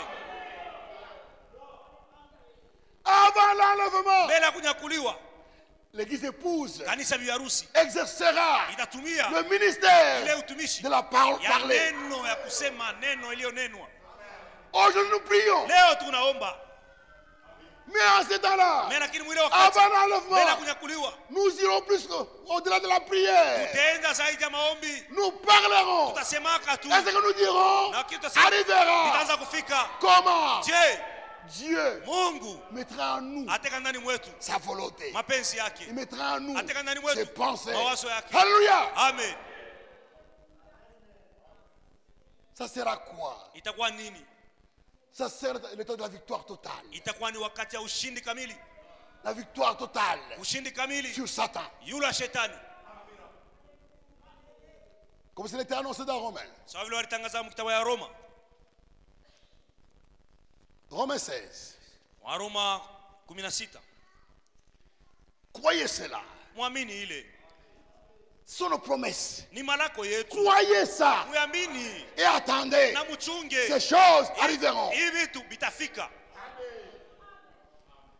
Dieu ne nous a pas promis les balombis. Dieu Mungu ne nous a pas promis des balombis. ashikutulake Balombi. Non. hapana. Il nous a pas dit dans les montagnes. Ashikutulake sotendo milima. Ah non, attendez. Hapana, mchunge. Il va faire ses promesses. Mungu mwenye alitulaka. Romains 16, Waroma 16 verset 20. mstari wa 12. Le Dieu de paix. Mungu wa salama. Le Dieu de paix. Mungu wa salama. Quand il vient à toi, Wakati anakuya kwako, il te apportera la paix. atakuletea salama. C'est un Dieu de paix. Ni Mungu wa salama. Quand tu vous rencontres, Wakati unapatana naye, la première chose qu'il va dire, kitu ya kwanza anakuonyesha, ne crains pas. usiogope. Ne crains rien. Usiogope kitu. N'ayez pas peur. Usisikie boka. Ne crains rien. Usiogope kitu. Le Dieu de paix. Mungu wa salama. Ces enfants sont les enfants de paix. Ni watoto wa salama. Un enfant de Dieu Mtoto wa Mungu, est un enfant de paix. mtoto wa salama wa amani. Il joue la paix avec tout le monde. Yuko anatafuta salama na watu wote. Pour la paix, Juu ya salama, je peux te demander pardon même pour rien. meza kulomba unisamee hata usikufanye kitu. Pour recevoir la paix. Njoo salama ikuwe tu Oh, katikati tu yetu. m'as fait ceci. Oh, ulifanya hili, Je n'ai ulifanya. pas fait ça. Non, tu as fait ça. Usikufanya ile, hapana ulifanya ile. J'accepte. Mimi nakubali. Pardonne-moi. Unisamee. Comme tu dis que j'ai mal agi, j'accepte. Sababu unasema mimi tena mbaya, mimi nakubali. Pardonne-moi, mon frère. Unisamee ndugu yangu. Pardonne-moi, ma soeur. Unisamee dada Pour yangu. la paix. Juu ya salama tu ikae. Pour éviter Kokotana. Pour éviter Israël des conflits. Pardonne-moi. J'accepte, pardonne-moi. Les enfants de paix. Batoto ya salama. Dans le mariage, Mundoa, la paix. salama. Dans la famille, Mujama, la paix. salama. Dans la société, Mukazi, la paix. salama. Dans l'église, Mukanisa, la paix. salama. Un enfant de Dieu Mtoto wa Mungu. est un enfant de paix. Ni mtoto wa Alléluia. salama. Amina. Mais toi, Sasa weye, dans le mariage, mundoa, désordre. fujo tu. Dans la famille, Mujama, désordre. fujo tu. Dans l'église, Mukanisa, désordre. wenjo kuleta fujo wa Dans le kwanza. village, Mukini, désordre. ni wenjo Au kuleta marché, fujo. Musoko, désordre. ni fujo Tu tu. n'es pas un enfant de Dieu. Wao na mtoto wa Mungu. Un enfant de Dieu Mtoto wa Mungu est un enfant de paix. ni mtoto wa amani wa salama. Paix Salama, dans le mariage. mundoa, L'enfant de paix. mtoto wa salama. Même si la femme a mal agi, Hata kama mke alitenda il ne mbaya, va pas la battre. hautampika, Il va lui expliquer dans la paix, atamfasiria katika salama. dans le calme. Mukimya, Il dit, chérie, tu as mal agi. Ce sa n'est mpendo pas bien. ulitenda mbaya, Ce n'est pas bien. haina mzuri. C'est fini. C'est Unaisha l'enfant de paix. huku mtoto wa salama. Il cherche la paix. Eko natafuta salama. Il parle pour la paix. Eko nasema juu ya salama. Et toi, sœur, Na we dada, et toi, sœur, we dada, si tu es l'enfant de Dieu, kama uku binti wa Mungu, un enfant de Dieu de paix, uku mtoto binti wa Mungu wa salama. un enfant de paix, Mtoto wa Mungu ni mtoto wa la salama. paix dans le mariage, Msalama mundoa. le mariage a mal agi, Bwana alitenda mbaya. tu ne vas pas te rebeller, Wewe huwezi kutomboka. tu vas parler, Unaanza à kusema, crier. unaanza kulalamika. Non, Hapana. non, l'enfant de Dieu est un enfant de paix. Hapana, tu watu wa Mungu mtoto wa salama. Il parle à son mari, Atasema kwa mume wake, ce que tu fais là, ce n'est pas bien. ile unafanya ile na mzuri, Ah bah, ce n'est pas bien. haina mzuri, Tu vas mourir. utakufa. Laisse ces choses-là. Acha bile bitu. Moi, je t'aime. Mimi nakupenda, Je vais t'abandonner. mishezu kuacha Tu es mon mari. huku mume Je wangu. t'aime. Mimi nakupenda L'enfant de paix. huku mwana wa salama. Mais où est-ce chambulana? Mais toi tu commences à insulter. Quand tu m'as voilà kani huyu. Un adultère, quel genre de mari? Non. Hapana. Dieu est un Dieu de paix. Mungu ni Mungu wa salama. Et ses enfants Na watoto yake sont les enfants de paix. ni batoto ya salama. Quel est Dieu de paix? Asi huyu Mungu wa salama. Voici la promesse. Tazama malako. Voici la promesse. Tazama malako. Le Dieu de paix Mungu wa salama écrasera. ataponda, Écrasera. atapondaka. Ah, c'est le futur. Ce n'est pas pour aujourd'hui. Ana leo itakuyaka. Le Dieu de paix Mungu wa salama écrasera atapondaka avant l'enlèvement. mbele ya kunyakuliwa, Avant l'enlèvement. mbele ya kunyakuliwa, Lors de l'achèvement de l'œuvre. wakati atamaliza kazi. Dieu Mungu écrasera Satan atapondaka shetani sous vos pieds. Ah. chini ya mikulu yetu. Alléluia. Amen. Avant Mbele ya l'enlèvement, kunyakuliwa Satan shetani sera atakuwa sous nos chini ya pieds. mikulu yetu. Alléluia. Amen. Croyez cela. Mwamini ile. Avant l'enlèvement, Mbele ya kunyakuliwa Satan shetani sera sous nos pieds. atakuwa chini ya mikulu yetu. Il dérange Hapa kone tuzuru avec des maux de tête. na mabichwa kuluma. Il nous dérange Eko nituangaisha avec des maux de dos. na mamikongo kuluma. Dis-tu attends. Sa chunga À la fin, kumwisho Dieu Mungu te mettra atakuwekaka sous mes pieds chini ici. ya mikulu yangu hii Et tu ne feras rien. na utafanyaka kintu. Amen. Amen. C'est la promesse. Ile ni malako. Croyez. Nini Ces choses hivi vitu arriveront. itafikaka. La victoire totale Ile ushindi kamili de Golgotha ya Golgota sera manifestée. itaonekanaka. Oui, Ndiyo en ce temps-là, mwile wakati dans l'église, mkanisa tous les méchants baba ya bote seront dehors. batatokaka inje. Les hypocrites Banafiki seront dehors. batatokaka inje. Dans l'église, Mkanisa les bouches binwa seront fermées. bitekala kimya. Il n'y aura plus de critiques. Hakutakuwa kushimangana. Ce sera l'amour. Itakuwa tu ni mapendo. Nous nous aimerons. Tutapendanaka Avant l'enlèvement. mbele ya kunyakuliwa. Nous devons nous aimer. Tunapasha kupendana. Si mon frère, Kama ndugu yangu, si ma soeur a kama mal dada agi, yangu alitenda mubaya, au lieu de parler, pale ya kusema le critiquer, kumshimanga, je dois prier pour lui. mimi napasha kumwombea. Seigneur, Bwana, ma soeur là, dada yangu ule, mon frère là, ndugu yangu ule, aidez-le. Je umsaidie. prie Mimi naomba et j'attends. na mimi nachunga, Parce que Dieu va répondre. kwa maana Mungu atajibu. Je prie Mimi naomba et je m'éteins. na mimi nikala kimya, Ou bien, au je vais le voir mimi nenda kumuona pour l'aider. juu ya kumsaidia. Mon frère, ce que tu fais là, ce n'est pas bien. Kile unafanya na mzuri, Abandonne. acha. Prions. Tuombe, Je prie pour lui. unamwombea Au lieu de nous critiquer, nous critiquons. Nous baada ya critiquons. kushimangana kati yetu. Comment je viens de nous prendre avec des critiques Sasa Yesu atakuwa kutuwewa je na mashimango dans l'église? mkanisa? Non. Hapana. Satan Shetani qui amène les critiques, mwenye analeta mashimango, des conflits, mkuotana, la mafitina, médisance, des kusimangana, calomnies. masimango, Avant l'enlèvement, kusingiziana mbele ya kunyakuliwa. il sera sous nos pieds. Ye atakuwa chini ya mikulu yetu. Dieu Mungu lui-même yeye mwenyewe écrasera atakondaka Satan Shetani sous nos pieds. chini ya mikulu Ce yetu. n'est pas nous. Ana sheye. Lui, Yeye. le Dieu de paix, Mungu wa salama le mettra sous nos atamutaka pieds. chini ya mikulu. Amen. Amen.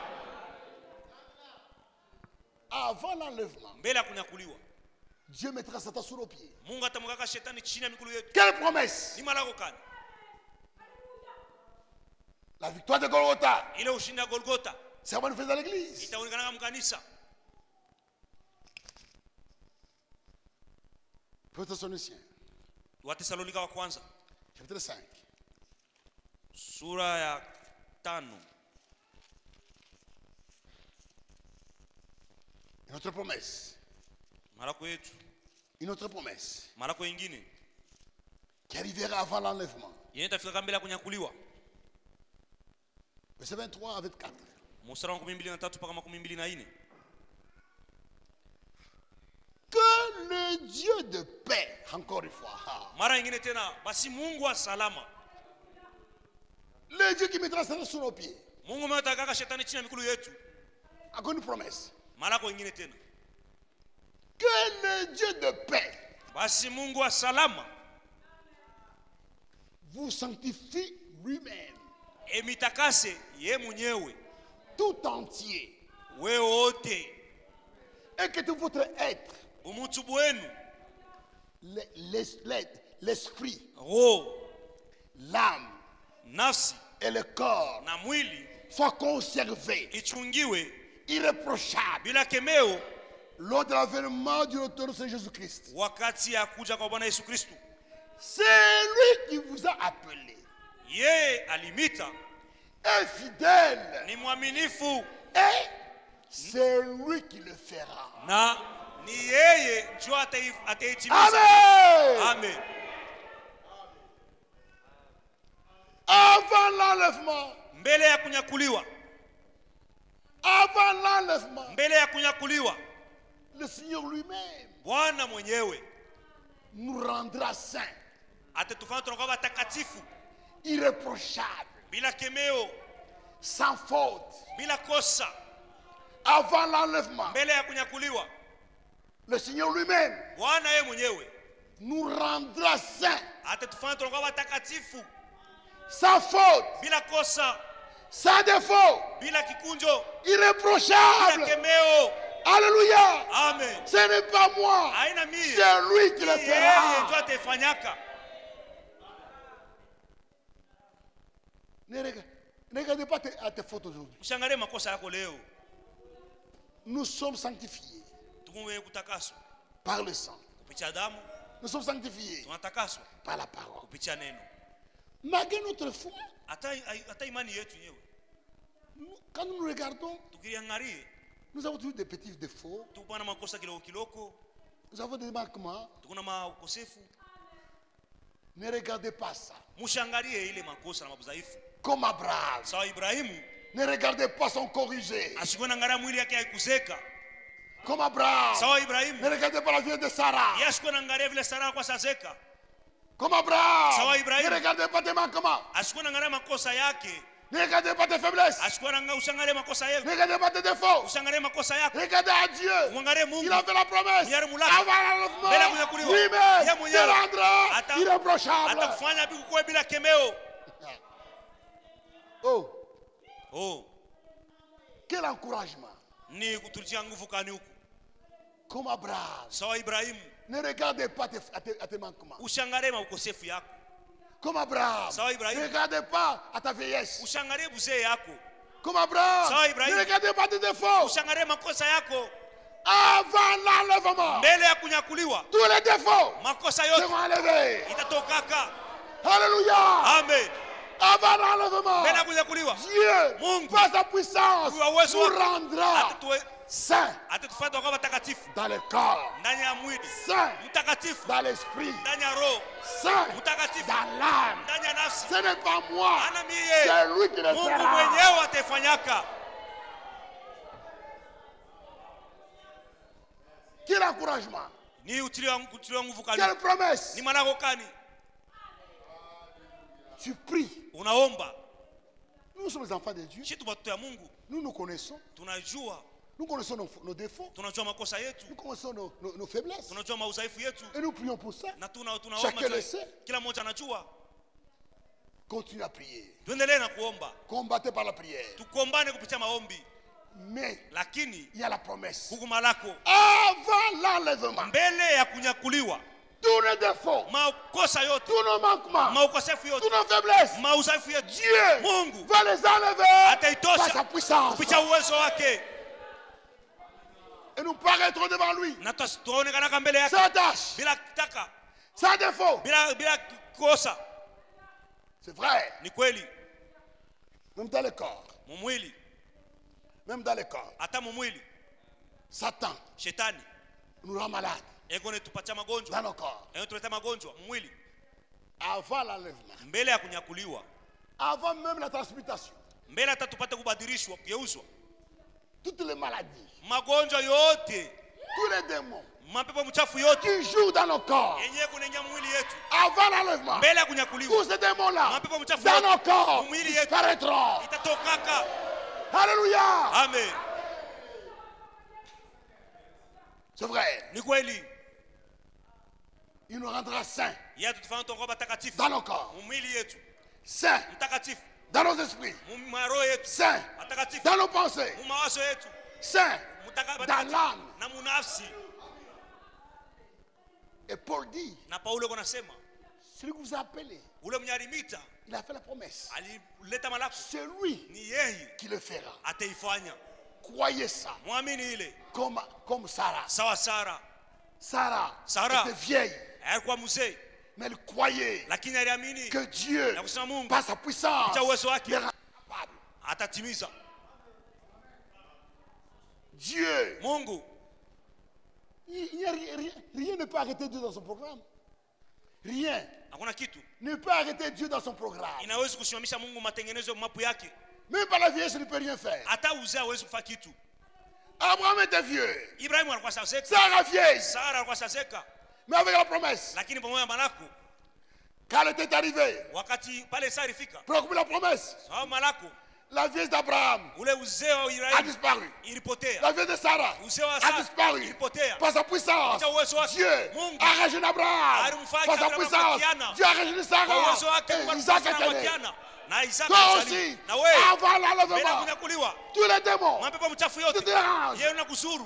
Tous les démons. Kuangaisha mapepo mchafu qui te dérangent, yeye unakuangaisha. sortiront. Itatokaka. Les maladies Magonjwa dans ton corps mwili yako disparaîtront. itapoteaka. Les bonnes pensées Mawazo mbaya disparaîtront. itapoteaka. Tu seras sain utakuwa dans mtakatifu le corps, mwili, dans l'esprit roho et dans na l'âme. munafsi. Amen. Amen. Maintenant regardez. Asa mwangalie Saint. mtakatifu. Dieu te rend saint. Mungu anakufanya kuwa mtakatifu. Lui-même te rend saint. Yeye mwenyewe anakutakasa. Tu deviens un homme sans faute, Unakuwa mtu bila kosa, sans défaut. bila kikunju. Et puis, Na il prend Satan, anabeba shetani, il le met sous tes pieds. anamweka chini ya miguu yako. Quelle puissance. Ni uwezo kani ule. Amen. Amen. Et qu'est-ce qu'il fait encore? Na kile Mungu atafanya tena. Qu'est-ce qu'il fait encore? Na kitu gani kitafanyika tena? Il va nous revêtir de l'onction. Yeye atatupatia ile uwezo upako. Dieu Mungu fera descendre en nous l'onction atasushaka ndani yetu upako mafuta au double. mara mbili. Une onction au double. Mafuta mara mbili. Satan, Shetani sous nos pieds, chini ya miguu yetu, nous-mêmes, she benyewe rendus saints, benye kwa watakatifu, et en plus de cela, na zaidi ya ile il nous revêt anetuvarisha de la puissance uwezo au double mara mbili avant l'enlèvement. mbele ya kunyakuliwa. Amen. C'est vrai. Ni kweli Dieu Mungu nous a promis alitulaka la dernière pluie ile mvula ya mwisho avant l'enlèvement. mbele ya kunyakuliwa. Il nous a promis la pluie, Alitulaka ile mvula mais au double. lakini mara mbili. Même les missionnaires, Hata kupasha habari njema, les missionnaires sentaient ça. wapasha habari njema walikuwa nasikia ile. Il y a une promesse Kwa sababu malako qui va venir itakuyaka avec le retour de Christ. na wakati Kristo Ils ont atakuja. chanté Na kwa naimba Mvua ya mbingu inyeshe, kila na pluie na ciel na tombe, na na na kila rosée. na na na na na na na na. Cette pluie-là Ile mvula ile qu'ils attendaient barikuwa naongojeaka viendra avant l'enlèvement. itakuyaka mbele ya kunyakuliwa. Une pluie terrible. Mvula moya ya nguvu sana. Jacques, Yakobo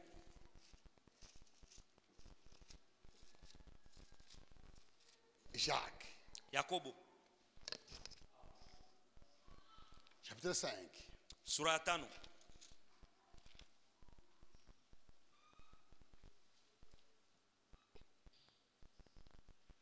C'est vrai. Ni kweli. Verset 7. Mstari wa 7. Soyez donc patients, frères. Basi wanduku, mwe wavumilivu, Attendez. muchunge, Ne soyez pas pressés. musikwe haraka, Soyez donc patients, frères, mkwe wavumilivu wa ndugu jusqu'à l'avènement du Seigneur. mpaka nakuja kwa Bwana. Ne soyez pas pressés. Musikwe haraka, Attendez. muchunge. Il y a des promesses. Huku malako, Attendez. muchunge. Il y a des promesses. Huku malako, Le Seigneur avant l'enlèvement Bwana mbele ya kunyakuliwa mettra Satan sous nos pieds. atamweka shetani chini ya miguu yetu.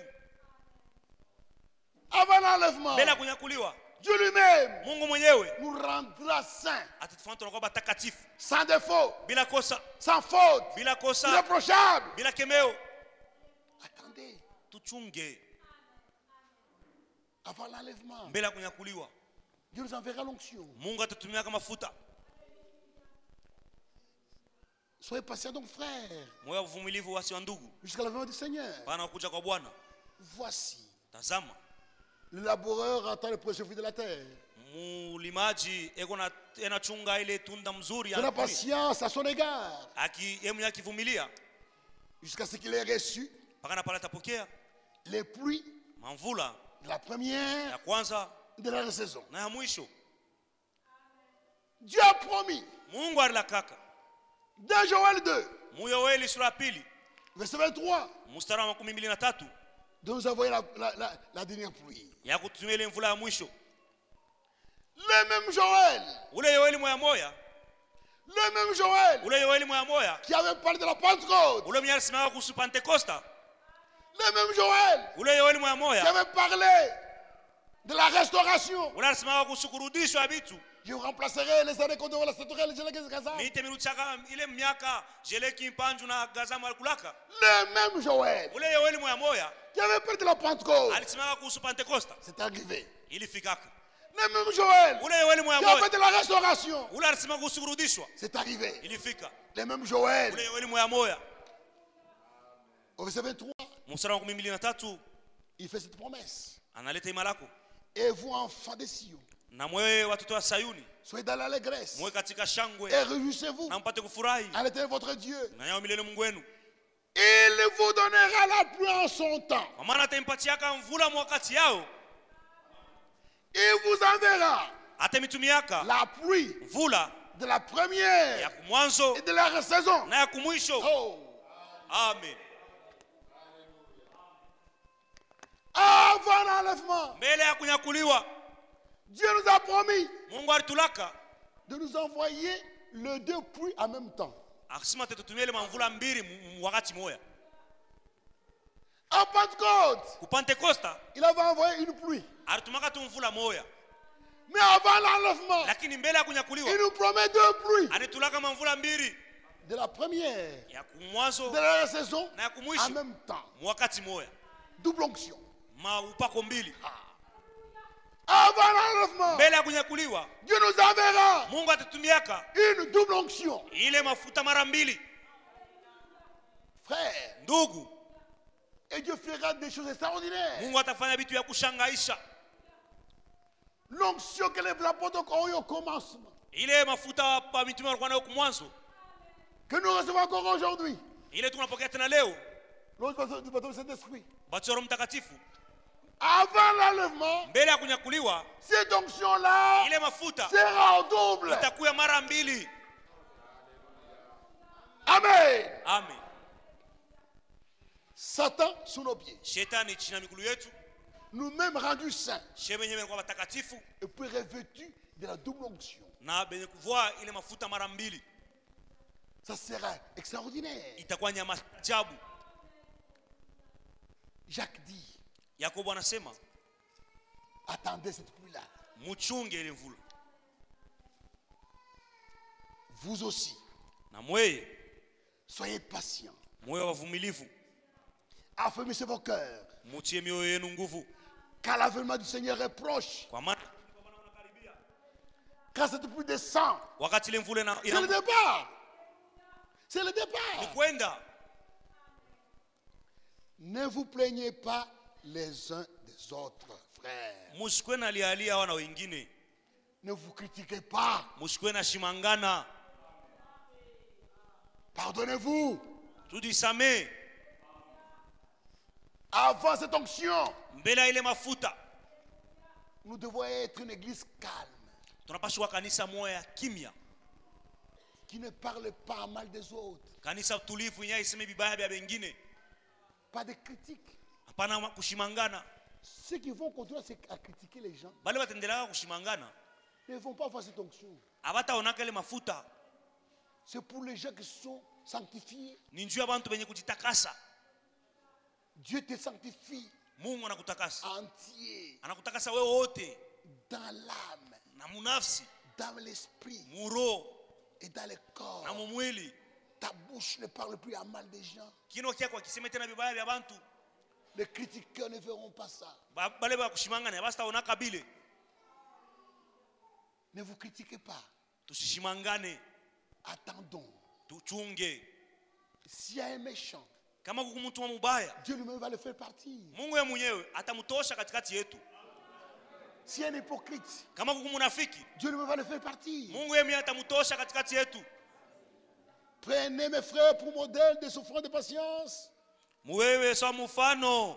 Les prophètes qui ont parlé au nom du Seigneur. Mateso wale wanabii walisema upande wa Bwana. Nous disons bienheureux. Wenye kusema heri. Watu Nous hara. disons bienheureux. Tumeonyesha Ceux qui raha. ont souffert patiemment. Seke kusema bale balivumilia. Et vous avez entendu parler de la patience de Job. Na wale walisikia kusema kuhusu Vous uvumilivu wa avez Yobu. vu Na muliona. la fin que le Seigneur lui accorda. Na muliona mwisho ile Mungu alimpatishia. Car le Seigneur est plein de miséricorde et de compassion. Kwa maana Bwana yuko mwenye kujaa na rehema na buluma. Comme Job. Sawa Ayubu. Comme Job. Sawa Ayubu. Job a connu 3 temps. Ayubu alipata mawakati tatu.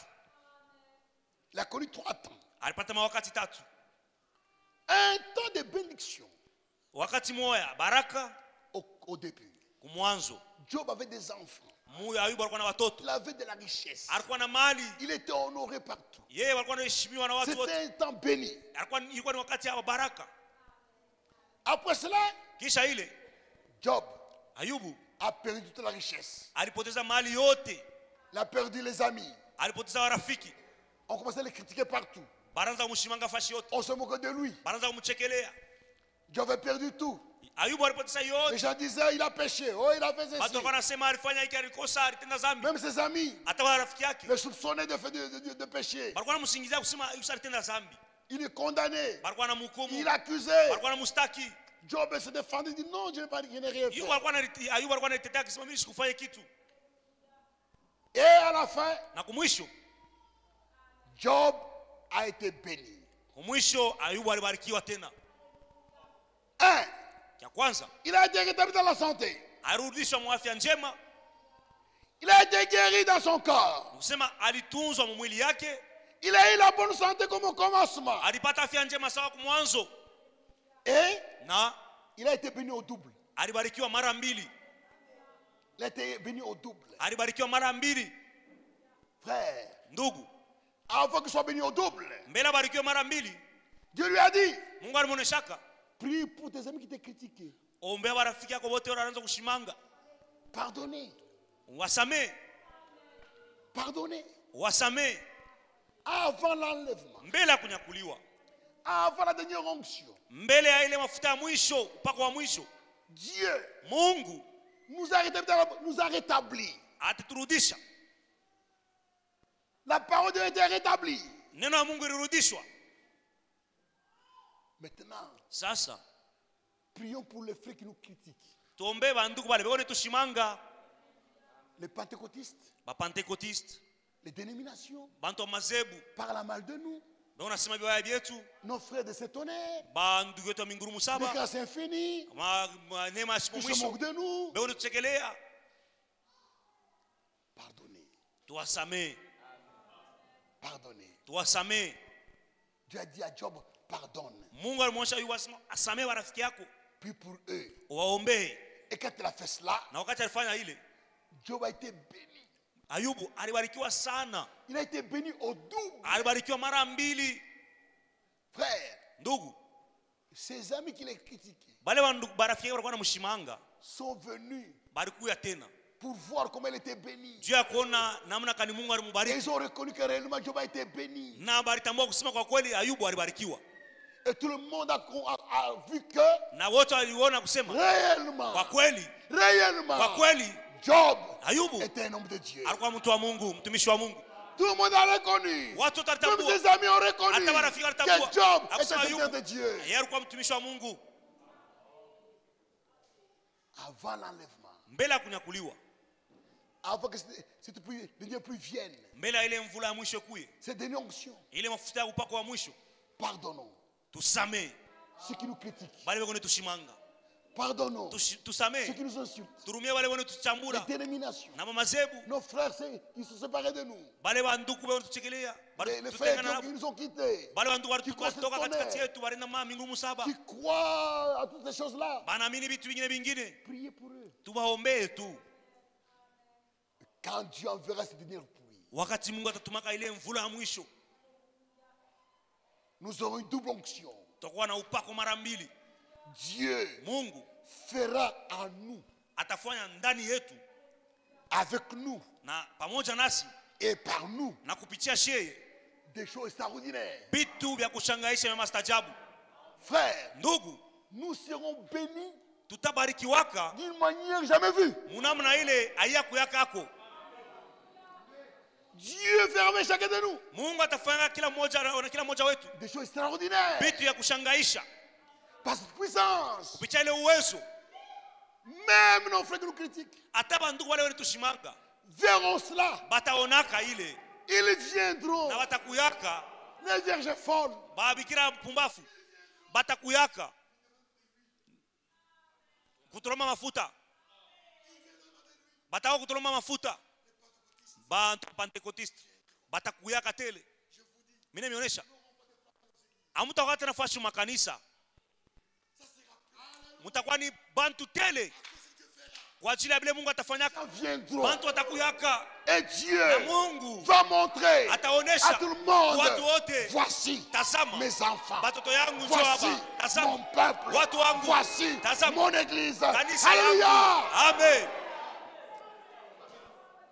Avant l'enlèvement, Mbele ya Dieu kunyakuliwa prouvera, bibi harusi Dieu prouvera Mungu que ataoneshaka c'est nous, akusema ni sheye l'église de Dieu. kanisa ya Mungu. Ils viendront Batakuyaka nombreux, batakwaka ba mingi, mais cette onction-là lakini ile mafuta ile upako ne sera pas pour tout le monde, haitakuwa njuu ya bantu bote, c'est pour nous seulement. ni njuu yetu tu. Ils viendront Batakuyaka pour être bénis, njuu ya kubarikiwa, pour être guéris, njuu ya kutunzwa, mais ils n'auront pas ça. lakini abasitapataka ile C'est upako, pour nous. ni njuu yetu tu. Et quand nous aurons Na cela, wakati tutakuwa na ile, c'est le départ. itakuwa ni safari, ni kwenda. Amen. Amen. C'est vrai. Ni kweli. Je vous lis, Mimi nimesomea Frère Franck, ndugu Frank pour terminer. njuu ya kumaliza.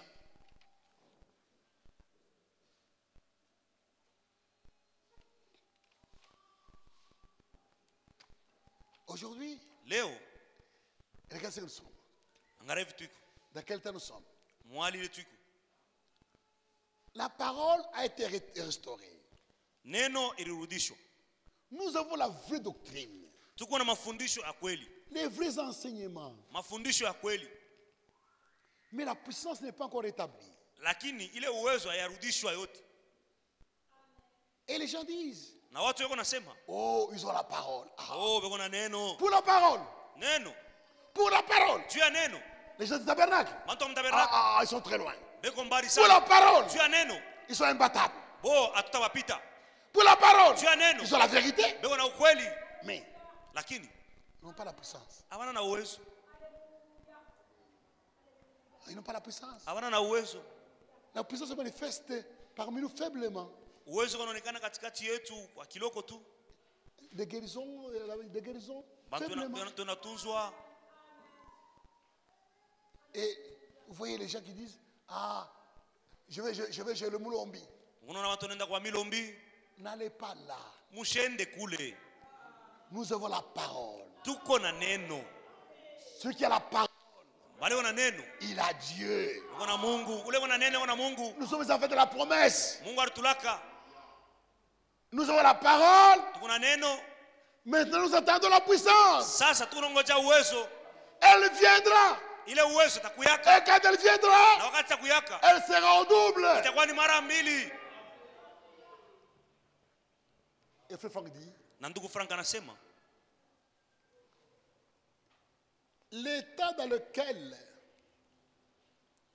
l'état dans lequel se trouve actuellement chaque enfant de Dieu, hali ile ambayo kila mtu wa Mungu anajikuta leo ainsi que l'état de l'église, na hali ya kanisa ne demeurera pas tel qu'il est jusqu'à la fin. haitakuyaka paka hii hali moyo paka na kumwisho. Non. Hapana, Dieu fera encore Mungu atafanyaka tena des grandes choses vitu vikubwa parmi son peuple. kati ya taifa yake. Il a promis Alilaka d'ébranler encore une fois les cieux et la terre. ya kutengesha tena mara nyingine mbingu na dunia. Il a promis Alilaka la pluie de la première saison. ile mvula ya kumwanzo na kumwisho, Selon Joël 2, 23. kufatana na Yoeli 2:23, Et il les donnera en son temps na atawapataka wakati yao avant la récolte. mbele ya mavuno. Jacques 5, 7. Yakobo sura ya 5 mstari 7. Au commencement, Kumwanzo l'Esprit de Dieu, roho ya Mungu comme au commencement, sawa kumwanzo, comme au commencement, sawa kumwanzo l'Esprit de Dieu roho ya Mungu viendra itakuyaka à la fin de la grâce, kumwisho wakati ya neema, comme une puissante pluie sawa ile mvula ya uwezo sur un sol desséché. yulu ya bulongo kikavu. Ah, avant que la pluie vienne, Ava mbele ya ile mvula ikuye, le sol sera desséché. bulongo butakauka. C'est ce que nous voyons Ndio tunaona dans le monde entier. mudunia mzima C'est devenu sec. bulongo ushokauka. Aujourd'hui, Leo quel prédicateur ni mhubiri kani ou quel évangéliste au mpasha habari njema moyo fait des choses que Frère Branham faisait? eko nafanya bitu leo sababu ile ndugu Branham alikuwa anafanya kama wakati yake? Qui fait des miracles comme Osborne? Nani eko nafanya miujiza sawa Osborne? Regardez le monde entier. Mwangare dunia yote mzima. Qui fait des miracles comme Oral Robert? Nani eko nafanya miujiza sawa Oral Robert?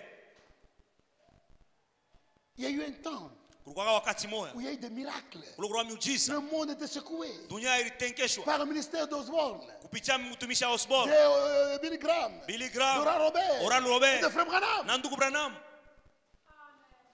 Frère, Ndugu, mais c'est terminé. shakumalizika. Les gens forcent. Watu wako nakazisha bitu, Ils forcent. wako nakazisha, En forçant, mkukazisha, ils ont des fausses prophéties maintenant. wako na matabiri ya bongo. Sasa Il n'y a rien. hamuna kitu. Les guérisons Matunzo sont rares. ikuchache kidogo sana, Ils ne comprennent pas. abaelewe C'est le temps qui précède le retour de Christ. ni wakati natangulia kurudi kwa Kristo, Un temps de sécheresse. ile wakati ya mkavu, C'est sec. ni ya mkavu tu, Mais Dieu lakini a Mungu fait la promesse. alilaka Avant l'enlèvement, mbele ya kunyakuliwa. Dieu enverra cette onction-là Mungu atatumaka ile upako, ile mafuta sur un sol desséché. yulu ya bulongo mkavu, Une grande pluie va descendre. vula kubwa itashuka. Frère, Ndugu, et par nous, kupitia she Dieu ferait des choses extraordinaires. Mungu atafanya vitu ya mastajabu. Comme au commencement, Sawa kumwanzo, l'Esprit de Dieu roho ya Mungu viendra à la fin des temps. itakuyaka De la kumwisha grâce. wakati ya neema, Comme une puissante pluie sawa ile mvula ya sur un uwezo sol desséché. yulu ya mlongo mkavu. Ézéchiel 43, verset 3. Isaya 44 mstari wa 3. Nous pouvons nous attendre Tunaweza kuchunga à une courte wakati mwa mfupi mais puissante action de l'Esprit, ile uwezo ya roho laquelle se terminera ile yenye tamalizaka par la résurrection, kupitia ufufuko la transmutation na kubadilishwa et l'enlèvement. na kunyakuliwa. Quand cette onction va descendre, Wakati ile upako ile mafuta itashuka, Dieu va travailler au travers de chacun de nous. Mungu atatumia kupitia kila mmoja wetu, Et cela va nous na ile conduire itatupeleka jusque dans la résurrection, fika kufufuko, la transmutation kubadilishwa wa mili et l'enlèvement. na kunyakuliwa. Amen. Amen. L'achèvement consistera, Kumaliza consistera en une puissante vivification itakuwa ni uwezo et un grand réveil na wakati wa uamkisho à l'intérieur de l'église épouse. ndani ya kanisa bibi harusi. Pas dans les dénominations, Hapana madhehebu, pas dans les groupes de prière, hapana makundi ya ou maombi les groupes de sécurité de réveil, au makanisa ya mais à uamkisho, l'intérieur lakini ndani de l'église épouse. ya kanisa ya bibi harusi. Durant ce court laps de temps, Ile wakati kidogo des choses vitu extraordinaires ya mastajabu ya kushangaisha arriveront, vitafikaka, lesquelles rempliront tout le monde d'étonnement, vile vitafanga kila mtu, kila watu wote wataanza kushangaa et la foi augmentera. na imani itaongezekaka, Et Jésus va venir. na Yesu atakuja. Il vient bientôt. Eko narudia bado kidogo, nakuja sasa hivi. Croyez ces promesses. Mwamini malako yake, Croyez ces promesses. mwamini malako yake, Prenez dans le cœur, muichukue moyo wenu comme Marie sawa Maria repasser ces choses dans le cœur. alikuwa anairudisha ile kitu mumoyo. Il faut les repasser. Inapaswa kuipitisha tena mumoyo. Vous frères, Mwe wa ndugu, quand vous vous trouvez ensemble, wakati mnajikuta au lieu pamoja, de parler de la politique, usiseme kumhusu siasa, parlez de nos promesses. museme kuhusu malako yetu. Amen. Amen. Au lieu de parler de la politique, Baada ya kusema kuhusu siasa, parlez de la promesse. museme kuhusu malako yetu. C'est vrai. Ni kweli. Pas des choses que Dieu nous fera pour nous. Museme njoo vile vitu Mungu atatufanyia. Ah. Prenez ces choses-là. Muchukue vile vitu. Gardez-les dans votre cœur. Muichunge moyo wenu. Et repassez cela dans votre cœur. Na muipitishe zaidi moyo wenu. Parlez comment Dieu fera des grandes choses parmi nous. Museme namna gani Mungu atafanya vitu vikubwa katikati Parlez yetu. comment Satan sera sous nos pieds. Museme jinsi gani shetani atakuwa chini ya miguu Parlez yetu. comment Dieu va nous sanctifier. Museme kuhusu vile Mungu Parlez de la atatakasa. dénonction. Museme kuhusu Parlez mafuta. de la promesse. Museme kuhusu malako. Ayant foi que Na mko na imani ya kusema celui qui a fait ses promesses ule mwenye alileta ile malako va s'accomplir. ataitimiza. Dieu veille Mungu sur anakesha sa juu ya parole neno yake pour l'accomplir. ya kutimiza. Croyez que Mwamini ya kusema toutes les promesses de Dieu malako yote ya Mungu sont oui ndio et amen. na amina. Alléluia. Amen. Qui croit cela? Nayo naamini ile. Et dans vos Na prières, maombi yenu dites comme Marie, museme sawa Maria, qu'il me soit fait Itendeke. sur ta parole. kufuatana na neno yake. Accomplis Seigneur tes promesses. Mutimize malako. Accomplis Seigneur tes promesses. Bwana timiza malako yako. Les grandes promesses. Malako kubwa. Ces choses Hivi vitu que vous venez d'entendre. hivi mnatoka mkusikia. Vous ne trouverez pas dans les dénominations. Amute bikutaka makanisa mazebu. C'est révélé, c'est ma épouse. Yo inafunuliwa tu kwa bibi harusi. À vous. Kwenu mweye. Parce que vous êtes concernés. Kwa maana hii mambo ni yenu. Croyez ces choses. Muamini bibitu. Répétez. Mubirudilie, mubisemulule. Cédric. Ndugu Cedric, Répétez. mubisemulule. Répétez. Mubisemulule. Sur les promesses qui nous concernent. Ni malako yenye kwa yetu. Branham Ndugu a Branham terminé son travail. aisha kushakazia. Franck Ndugu a terminé son Frank travail. asa kumaliza kazi yake. Maintenant, l'église doit attendre ses promesses. Sasa hapa kanisa napaswa kuchunga malako yake. Maintenant, c'est la fin. Sasa ni mwisho. On n'attend plus un prophète. Hatuna tena nabii. Le prophète est venu. Hatuchunge tena nabii, nabii asha kuyaka. On n'attend plus un enseignant. Hatuchunge tena Il est mwalimu. déjà venu. Asha kuyaka. Maintenant, Sasa nous nous attendons à Dieu. tukuna itongoja kwa Mungu. À la fin, Mwisho Dieu lui-même Mungu yeye mwenyewe va se lever atasimama pour achever son juu ya travail. kumaliza kazi yake. Maranatha. Maranatha. Maranatha. Maranatha. Alléluia. Amen. Il vient bientôt. Hiyo kwa watu kidogo. La fin Mwisho. sera Kwa glorieuse. utukufu. La fin Mwisho sera glorieuse. itakuwa utukufu sana. Que Dieu vous bénisse. Mungu amibariki. C'est bon. Mzuri.